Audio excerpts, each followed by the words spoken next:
आदरणीय सभी साथियों, सर्वप्रथम तो मैं आप सबको गणतंत्र दिवस की हार्दिक शुभकामनाएं देता हूं और इस संस्था के बारे में राम सेवक और आप सभी साथी लोग जिस तरह से आप लोग सभी मेहनत कर रहे हैं, मैं आशा रखता हूं कि आप इसी ओर अग्रसर होते रहेंगे और जितनी मेहनत और प्यार और लगन से आप सब लोग अपने इस संस्था के को आगे बढ़ाने के लिए तत्पर हैं, उसके लिए मैं हार्दिक दिल से आप सब लोगों का बहुत बहुत धन्यवादी हूँ, क्योंकि आप जिस तरह लगन से सारे एकजुट होकर और प्यार और प्रेम से इस संस्था के अंदर लगे हुए हैं, ये बहुत ही अच्छी बात है। मैं इन सब शब्दों के साथ आप सबको फिर एक बार गणतंत्र दिवस की हार्दिक शुभकामनाएं। धन्यवाद।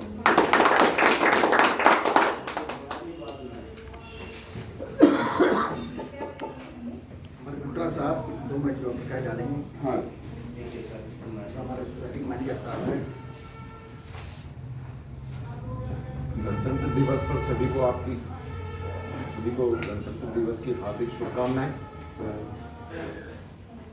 संस्था के लिए बहुत अच्छा, सबसे बढ़िया और सभी का सहयोग अच्छा वो है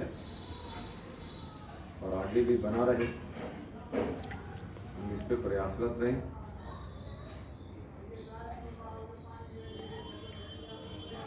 बस यही कहना चाहूँगा, हमारा प्रेम और प्यार बना रहे। धन्यवाद। काशीनाथ यादव का तेरा भाषण हो जाए एक बार तो। उनका भी नंबर आएगा।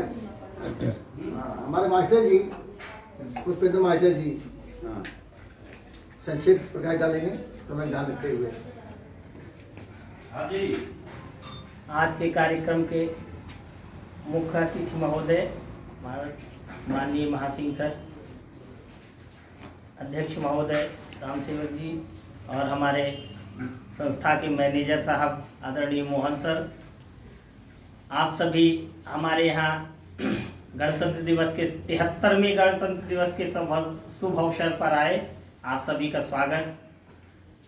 सभी को यह विदित है कि हमारे देश को, संविधान को हमारे 73 साल हो चुके हैं, बहुत से परिवर्तन इसमें हुए। इसी प्रकार हम सब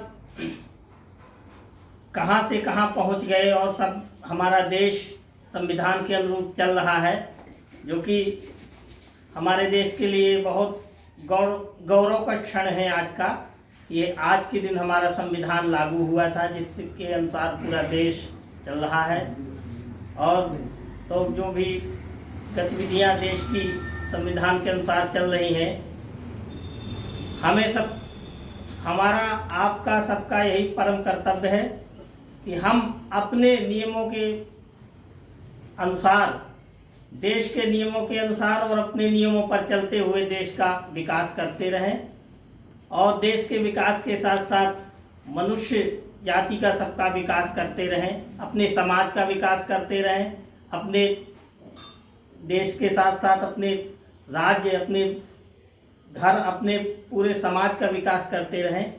यही हमें आज का यह गणतंत्र दिवस शिक्षा देता है और इसी शिक्षा के साथ साथ हमारे आपके दायित्वों को यह संविधान यह बताता है कि आप अपने और समाज के अनुरूप कार्य करने, संविधान के नियमों को साथ में लेते हुए अपने कार्य करते रहें।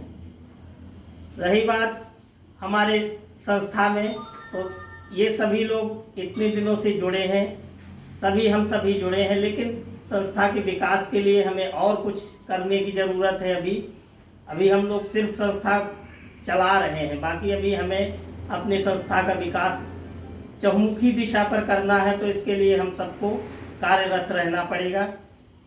बहुत अधिक समय न लेके इन्हीं शब्दों के साथ हम अपनी वाणी का विराम देते हैं। धन्यवाद। काशीनाथ यादव समय का ध्यान रखते हुए प्रकाश डालेंगे।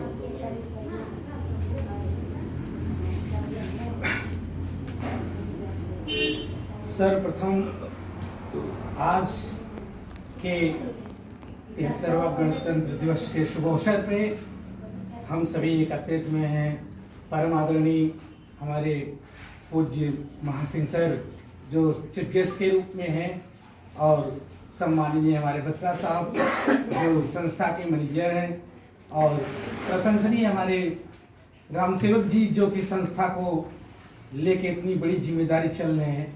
बाकी हमारे मित्र जनरल सेक्रेटरी और एजुकेटेड मेंबर जो कि इनका सहयोग कर रहे हैं और बाकी हमारे मित्रगण आप सभी का मैं हार्दिक वंदन एवं अभिनंदन करता हूँ आज के पावन पर्व के शुभ अवसर पर। रही बात गणतंत्र दिवस का, जो कि 73वां गणतंत्र दिवस हम मना रहे हैं। गणतंत्र दिवस हम क्यों मनाते हैं? गणतंत्र दिवस क्योंकि यह हमारा गणराज्य है, भारत राज्य गणराज्य है जिस और इसी दिन को हमारा संविधान सन 26 जनवरी सन 1950 को संविधान लागू हुआ था। रही बात संविधान तो बड़ा ही व्यापक विषय है, इसकी व्याख्या करना हमारे लिए बहुत ज़्यादा समय भी लगेगा और हमारे पास इतना समय भी नहीं है। तो संविधान की परिकल्पना पहले कैसे की गई यह बड़ा विचारणीय विषय है, क्योंकि हर चीज एक दूसरे के पीछे तो सब लोग जाते हैं, परंतु उस विषय की परिकल्पना करना, एक भौगोलिक स्थिति की परिकल्पना करना, सूर्य के बारे में परिकल्पना करना, यह साइंटिस्ट विषय जो ये बड़ी व्यापक है। तो 1895 में बाल गंगाधर तिलक ने संविधान की परिकल्पना किया और उसके तत्पश्चात 1922 ईस्वी में महात्मा गांधी जी ने केवल एक सेंटेंस का इस्तेमाल किया कि हमारा राजनीतिक जो दल है, राजनीतिक विभाग होगा, वो हम भारतीयों के द्वारा क्रिएट किया जाएगा। और सन 38 में जो है कांग्रेस पार्टी द्वारा कहा गया कि यह संविधान वयस्क मताधिकार के द्वारा निर्माण किया जाएगा। और सन 40 में जब अगस्त प्रस्ताव में इसको जो है एक्सेप्टेशन इसका मिल गया अंग्रेजों के द्वारा, परंतु सन 42 में क्रिप्स मिशन के तहत जो है मुस्लिम लीग का जो है अवधारणा देकर इसको रोक दिया गया संविधान को। और सन 1946 में फिर कैबिनेट मिशन के तहत इसका जो है निर्माण गठन किया गया, जो कि अस्थायी अध्यक्ष डॉक्टर सच्चिदानंद सिन्हा हुए। और उस 11 दिसंबर 1946 को 2 दिन तक पश्चात फिर इसका जो है एक अधिवेशन हुआ, उसके अस्थायी अध्यक्ष डॉक्टर अम्बेडकर राजेंद्र प्रसाद जी हुए। और संविधान निर्माण में तो बहुत सारे लोग हुए, परंतु ड्राफ्ट कमेटी इसमें वेरी वेरी इंपॉर्टेंट रही, जो कि बाबा साहब का। अब बाबा साहब ने इसमें बहुत सारा परिवर्तन किया, जो कि बड़ी खुशी का विषय है कि इन्होंने जमीनी स्तर से इस पर दृष्टि डाला बाबा साहब ने, क्योंकि बाबा साहब जमीनी स्तर से झेले हुए थे। ये प्रोफेसर बनने के पश्चात भी ये जातिवाद के मामले में घिरे थे, इनसे छुआछूत से ये अलग नहीं रहे। इसलिए इन्होंने कहा कि एक जो छुआछूत आप लोग मानते हैं, स्पृश्यता मानते हैं, इसीलिए अनुच्छेद 17 में जो है इसका विवरण बहुत व्यापक दिया है, अस्पृश्यता निवारण। तो इसलिए बाबा साहब ड्राफ्ट कमेटी के जो है मेंबर बने। उन्होंने बहुत सारा जो है पिछले दलित वर्ग के समाज के लिए बहुत कुछ किया, इसलिए बाबा साहब संविधान में बड़े आदरणीय माने जाते हैं, बड़े इनकी अहम भूमिका रही, बाकी तो सभी की रही। और संविधान बनाने में जो है 2 साल 11 महीने 18 दिन लगे। सन 1949 में संविधान 26 नवंबर सन 1949 को संविधान का जो है अंगीकार किया गया और आज 26 जनवरी सन 1950 को संविधान को जो है लागू कर दिया गया हमारे भारत में। और संविधान क्या है? अब प्रश्न उठता है कि संविधान क्या है, व्हाट इज द कॉन्स्टिट्यूशन। तो संविधान वह है जो एक लिखित रूप में देश के नियम तथा कानून का शासन उस पुस्तक में लिखित हो, जिसके आधारभूत संरचना पर हमारे देश का सारा नियम कानून संचालित हो। या दुर्गादास बसु ने कहा है, बहुत अच्छी डिफिनेशन दिया, और इसी प्रकार संविधान आज उसके अनुरूप हम लोग कार्य कर रहे हैं और संविधान हमारा इसी तरह चलता रहे। और उन नेताओं को हम याद करते हैं, ऐसे महान विभूति जो हमारे लिए आज यह कर गए, जिसके तहत हम आज एक गणतंत्र गणराज्य में हैं, जो कि हम पूर्ण रूपेण आजादी में हैं और अपने तहत अपने इच्छा के अनुसार हर राज्य में भ्रमण कर रहे हैं, हर जगह जा रहे हैं। मुझे कोई रोक टोक नहीं, किसी का दबाव नहीं। इसी प्रकार हम राष्ट्र की समृद्धि और राष्ट्र के विकास की परिकल्पना आगे ही बढ़ाते रहें। Thanks all of you.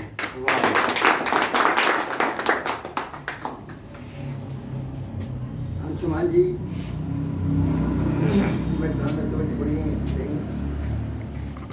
आज के कार्यक्रम के उपस्थित सभी गणमान्य जो है हमारे मेहमान, सभी का वेलकम करता हूं और सिर झुकाकर अभिनंदन करता हूं इस संस्था के समस्त अधिकारियों का। और आज 73वें गणतंत्र दिवस की आपको हार्दिक शुभकामनाएं देता हूं। सिर्फ तो 3 शब्द बोलूँगा। यह हमारा संविधान, जो कि काशीनाथ जी ने बड़े व्यापक तरीके से बता दिया है, इसकी व्याख्या करने के लिए मैं बहुत छोटा व्यक्ति हूँ, मैं नहीं कुछ कह सकूँगा। सिर्फ हमारा यह देश युवाओं का देश है। 73 वर्ष हमारे इस संविधान को हो चुके हैं और हम और आप सब जानते हैं कि 73 वर्ष की आयु बुजुर्ग की आयु होती है। हमारा संविधान अब बुजुर्ग अवस्था में है। इसकी लाठी बनकर हम युवाओं को चलना है, हम युवाओं को ही इस संविधान की रक्षा करनी है। तो हमें अपने 3 कर्तव्यों का पालन करते हुए देश को विकास से विकसित की ओर बढ़ाना है। नंबर 1 व्यवस्थापिका, नंबर 2 न्यायपालिका, नंबर 3 कार्यपालिका। इन तीनों का ध्यान रखते हुए हम विकास से विकसित की ओर जाएंगे। इन्हीं संकल्पों के साथ और इस संस्था से लेकर, परिवार से लेकर अपने देश का बराबर विकास करते रहेंगे। इसी संकल्प के साथ मैं अपने शब्दों को यहीं पर विराम देता हूं। एक बार फिर आपको गणतंत्र दिवस की हार्दिक शुभकामनाएं देते हुए नमस्कार।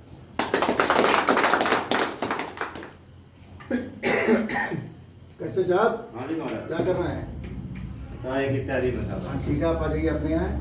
हाँ और ऐसा है कि जो 2-4 योजनाएं बनाई गई है, हाँ जी, उसके प्रारंभिक परिचय देते हुए हमारे मुख्य तत्व को अवगत कराकर अपना परिचय दें, जो ग्रीष्मकाल की आवृत्ति योजनाएं बनी है।